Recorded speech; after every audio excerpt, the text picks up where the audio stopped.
Let's then talk about who does oversee Eskom. That's public enterprises going to Lynn Brown. Are you hopeful about that portfolio? Well, you know, I have a high regard for Lynn Brown on a personal level. In fact, I did work with Lynn Brown some years ago, and I think that she's an extremely capable person.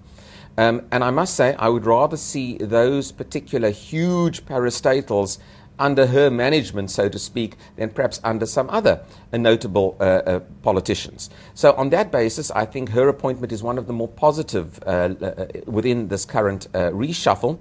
But again, these are such big issues. Eskom itself, all of the problems surrounding Eskom, the management of the new power stations, the political management of Eskom, the skills required to run Eskom, these require expert knowledge and expert advice. But I do trust that Ms. Brown will be able, I think, to bring some of that to the table in a better fashion. So there is a light, in a sense, and it's not just an Eskom light, it's a light on that particular portfolio that I'm a little more pleased about. That's actually really encouraging to hear. Yes, look, there's not that much encouraging about the broader cabinet, but in a sense, there are one or two highlights, and I think that really is perhaps one of the highlights here. But again, just like in terms of general remarks about the cabinet, it's not so much about individuals in a sense. It's about the broad thrust of government policy. It's about leadership from the top, and it's about where the government understands really what it needs to do to rectify South Africa. It needs to implement the National Development Plan as best it can, and it needs to be less interventionist. It needs to stop meddling in so many aspects of state delivery.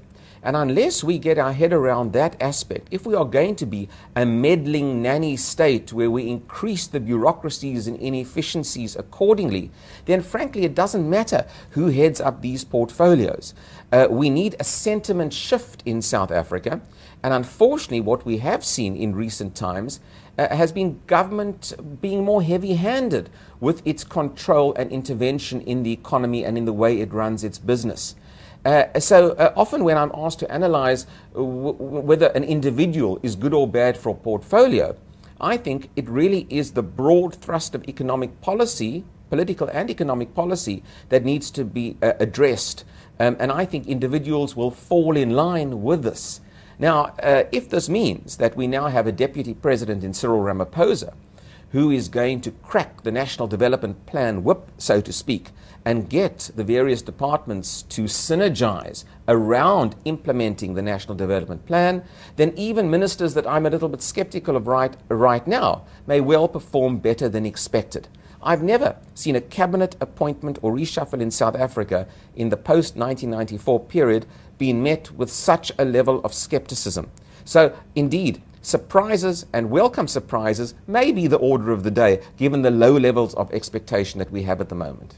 Unfortunately, that's not a great place to start out with, though, these really low levels of expectation. It's not a great place to start, but then we have to look again, as I've said, at the track record. We have got a declining economy. We know we're near the 5 or 6% GDP growth rates that we need to sustain South Africa's economy and to make it globally competitive. In fact, we've slipped down the rankings, broadly speaking, on key deliverables in South Africa. Our labor relations policy is in tatters within the country, and there are large public corporations who have suggested that they will refrain from investing inwardly in South Africa. They'll look for opportunities in Africa and other parts of the world, but they're reluctant to commit funds and capital into the South African environment. So we're coming off an exceptionally low base, I think, in terms of government delivery.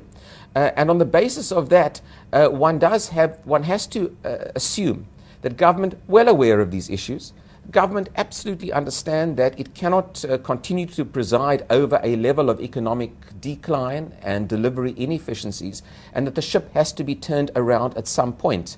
And I think the pressure is going to be substantial on this cabinet to at least attempt to turn it around, but a fundamental shift in policy orientation is needed. Otherwise, we simply muddle through for another period of 5 years until the 2019 period, where there's a change of presidency and then a potential rejig entirely of the political philosophy necessary to run this country.